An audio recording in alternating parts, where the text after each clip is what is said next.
विशेषतः MMR region असेल, ठाणे, रायगड, पालघर असेल, पुण्याचा काही भाग असेल, नाशिकचा काही भाग असेल आणि इतरही काही भागांमध्ये अतिशय मुसळधार अशा प्रकारचा पाऊस आहे। कालपासनं आपण वेगवेगळे अलर्ट दिलेले आहेत।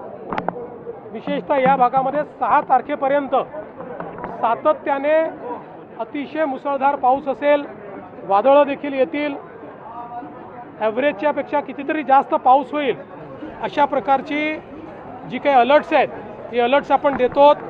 त्या भागातल्या नागरिकांना देखील आपण सातत्याने दर 3 तासांनी SMS देखील पाठवतो। वेगवेगळ्या प्रकारचे अलर्ट्स देखील आपण देतो आहोत।